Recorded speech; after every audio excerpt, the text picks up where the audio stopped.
What's happening, people? Thank you for tuning in to the Lions Roar vlog. We are on the books of Adam and Eve, book 1, chapter 42.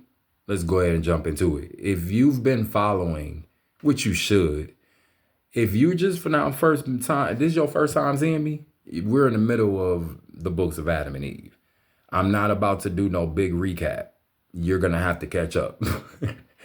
I don't know. People is different in this new social media because they want you to just give them everything. You're not getting that here. I'm sorry. Like if you want to catch up to where we are, you're gonna just have to go listen to where we are. And look, I started making the video shorter towards like the maybe chapter 30, around 30, 35, somewhere around there. So I did start making them shorter. These videos are actually easy to watch. I go back and watch them myself, and I watch them multiple times because there's so much in it. And yeah, that's not me tooting my own horn. That's like I be learning from me. Like I love this stuff and I still be learning. So it's worth you going back and listening to where we are. But without further ado, let's go ahead and get started with chapter 42 of the first book of Adam and Eve, right? All right. Then came the word of God, or the word of the Most High, to Adam and said unto him. And if you want to find out why he's responding like this, then go listen to the previous video when you get a chance. Actually, stop this video and go listen to the top. What you need to do is go to Genesis and listen to the first 5 videos there. And if you do that, it's gonna bring you over to where we are, because that's how I'm doing it. Once I finish the books of Adam and Eve, I'm going back up to Genesis and I'm gonna finish the book of Genesis. And then we're gonna move forward with the scriptures. And every time there's a point in the scriptures where there was supposed to be something that was there, but it got taken out or it got hidden, or for whatever reason, these different cultures wanted to try and hide things and take it out, move it out, whatever, that's when I'm gonna get into it. So for instance, we're going to get into the Kebra Nagast, which is the Ethiopian scriptures, when we deal with Makeda, who is also called the Queen of Sheba. Queen of Sheba is a title. Her name was not Sheba. So you know how black people go like, oh, Queen Sheba, Queen Sheba. That wasn't her name. So anytime you hear somebody saying that, they don't know what they're talking about. I'm just saying. Queen of Sheba, just like Princess Diana was the Princess of Wales, Queen of Sheba is a title. It's a label, okay? But once we get into Makeda, which is what would be closest to her name, in antiquity and history, as far as we know it, that's when I'm going to read the Ethiopian scriptures, and them things are potent. Like, here's what's so crazy about the Ethiopian scriptures, and I'm gonna jump into this. The Ethiopian scriptures, you know how people be like, "Oh man, I don't mess with that Bible. That's that white man's book." Or that's they made that religion. People just be talking out the side of their neck. They don't research, they don't read, they can't say nothing to me because I read and research. After a while, I have to start realizing like I don't have nothing to say to these people that don't read and research nothing, because they not talking about nothing. Period. Now if in they circles where they come from, yeah, they talking about something to them people, because again, them fools. But you don't argue with fools. Here's the quote. You don't argue with fools because they take you down to their level and they beat you with experience. If you don't know what that means, if you arguing with a fool, you already the bigger the fool. Understand? Because how can he drag you down there? How can she drag you down there and do that to you? And if you know better, they can't. You just ain't even going to waste your time. Anyway, let me go ahead and get into this chapter 42, because I know I already left a lot of commentary for 4 minutes. Normally I would go back and delete that, but I'm not going to. We gonna walk this thing out. So the word of the Most High came to Adam and said unto him, O Adam, as to what you saidst, or what you were saying, bring me into a land where there is rest. It is not another land than this, but it is the kingdom of heaven, where alone there is rest. Well, he just came from there, the higher state. Remember, we just got done dealing with that in the previous chapter. Like, Adam knew he was in a higher state, because of now he's in a lower state and he really tripping. Okay? But Most High continues. But you cannot make or I'm going to read you what it says in older English, and then I'm going to kind of translate. But thou canst not make thy interest into it at present, but only after thy judgment is past and fulfilled. So you can't come back at how you are right now. You got to walk it out, like I've been saying in these videos, right? Then will I make thee go up into the garden of, or I'm sorry. Then after you have walked it out, then will I make you go up into the kingdom of heaven, you and your righteous seed, and I will give you and them the rest you ask for at present. Okay. And if you said, give me of the water of life that I may drink and live, it cannot be this day. But on the day that I shall descend into hell and break the gates of brass and bruise in pieces the kingdoms of iron, then that man, that's some powerful junk right there, because, in other words, my spirit is about to come down here, and when I descend to hell, or when I come down to that lower state that you are in, and I bust all that junk up, the mentalities, the ideologies, the messed up, hellacious demon and devil mindsets, once I get up in there and bust all that up, and I show people why this state is not the state to be in anymore, and those righteous ones who have chosen to walk it out, even though everybody else was on the demon time junk, that's when. And if you know what that prophecy is, that's God coming to visit the earth in who? Yeshua, or Jesus, if you will, right? So, because the prophecy was fulfilled, he came down through them Hebrews. The world knows about it because of these scriptures. The ones who ignore, oh well. Like, at this point, I'm starting to realize, like, the people, how can you look? How will you have an issue with what Yeshua stands for, but you literally eat the devil's slop and it's great, yummy, here, you want to try some?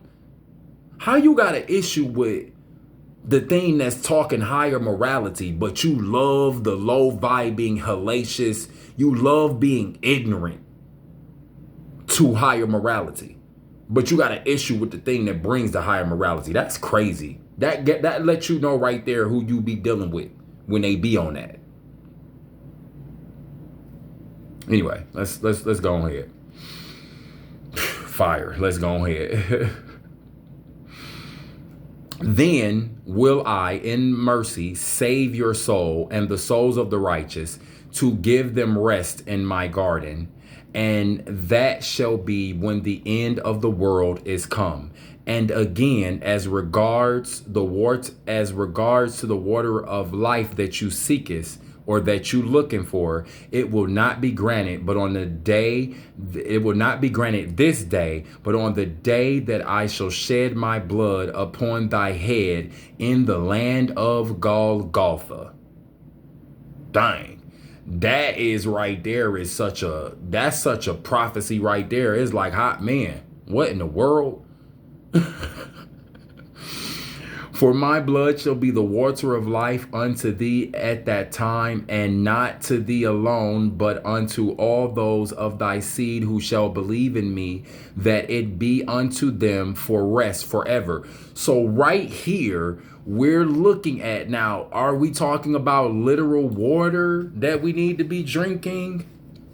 Because he just gave a different type of a water. See, he just talked about an action that what is the water supposed to be doing? Purifying, cleaning the soul, edifying you, quenching your thirst. But that's spiritual, right? So right here, we see something that is even could be showing us that the garden, it could be a state of being. They could have been in such a high state of being that, yeah, they were around that land, but they weren't in worrying. You know what I'm saying? Or like maybe even the earth herself was different and started changing when they transgressed. Perhaps the garden was going to continue growing and encompass the earth. And it was always supposed to be the higher heaven, if you will, right? So right there, we're seeing the death of the son being the water of life. So what is this physical sort of water that Adam is looking for? Is he looking for physical water? Like, is that what's really going on? Did the English tell this thing right? Like, as far as the translation? Those are the things that we deal with. So let's keep pushing. But we see what it says right there.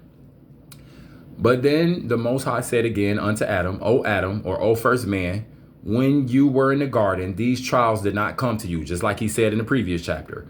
But since you did transgress my commandment, all these sufferings have come upon you because you didn't listen.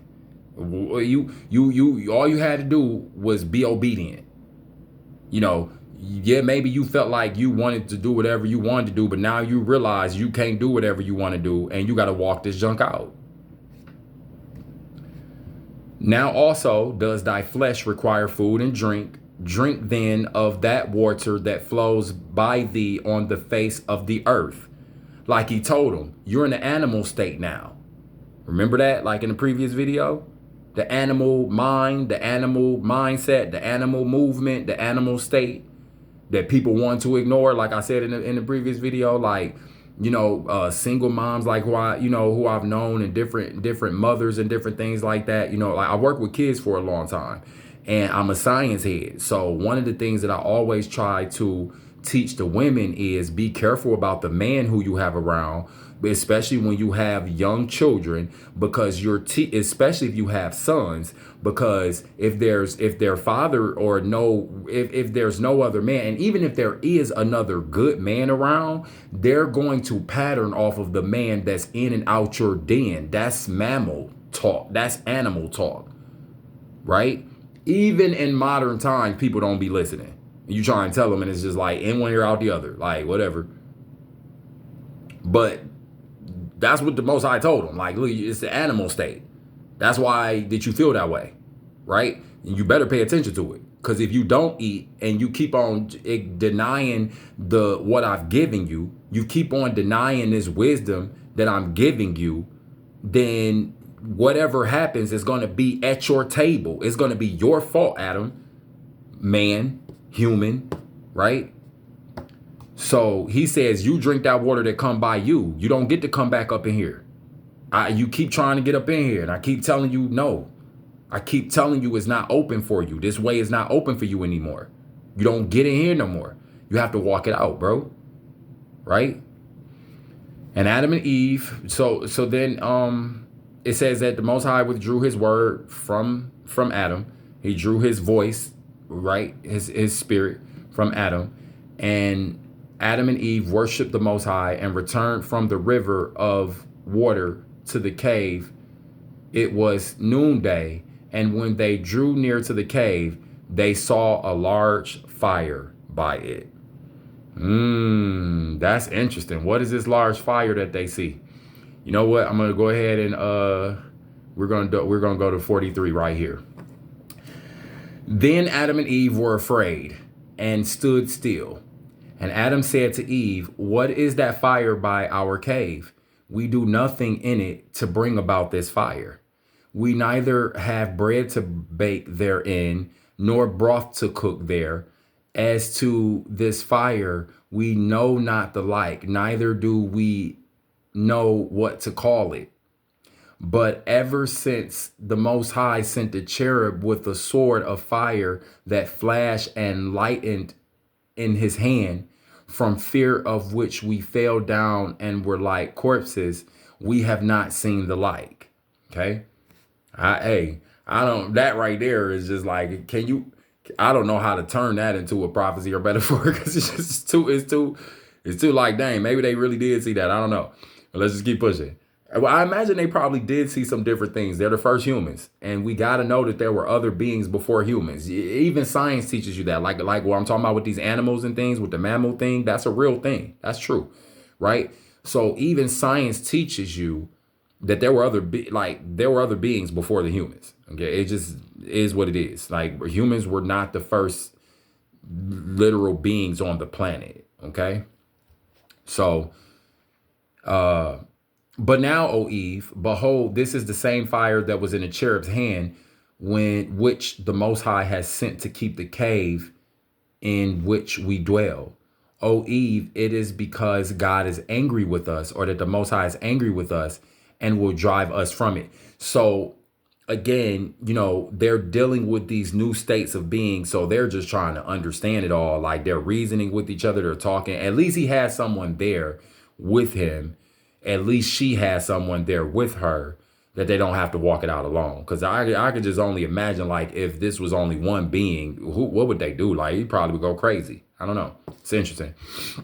Okay, so Adam thinks that is the Most High being angry with them. But honestly, let's look at it again. Like even in the previous video, like it seems like Adam would know the frustration of the spirit when it shows up, because he dealt with it already.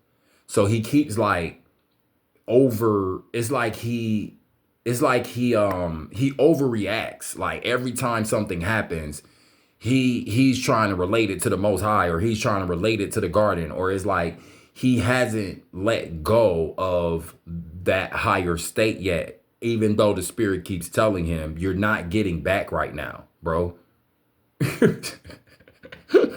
You're not getting back right now. Stop tripping, bro. Walk it out. You're gonna have to walk it out. Your species are gonna have to prove to me that y'all really are worthy of what I tried to give you. Because if your species is gonna be on the same thing you on, it's gonna take a second.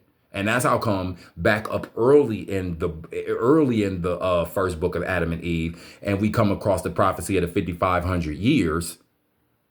That's how long it'll be from that point to when Yeshua enters, dies, makes a sacrifice. He's like, you're gonna have to walk it out until the end. And even after that sacrifice, it's like you got to still keep walking it out, but that sacrifice allows you to get back to the higher state. Now, things have not changed upon the earth yet. New heaven, new earth, new bodies, all those things that have been prophesied to come. But I am a firm believer and just even a witness of being able to get to that higher spirit and power. And I'm sure like maybe what Adam and Eve could not, but not fully, because we're still not back in heaven, if you will. Okay, if you follow my drift there, or you follow picking up what I'm putting down? No? Okay. All right, so let's just keep going. So he's like, man, this is the same fire that was in the cherub's hand. The Most High is mad at us. So let's keep going. O Eve, we have again transgressed his commandment in that cave, so that he sent this fire to burn around it and to prevent us from going into it. If this really be so, O Eve, where shall we dwell?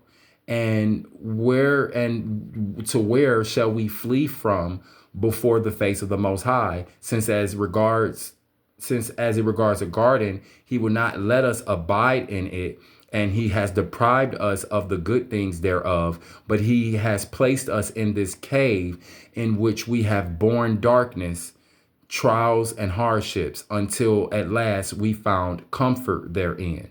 But now that he has brought us out into another land, who knows what may happen in it? He's starting to worry again. Like I told you in the previous video, Adam's always worrying.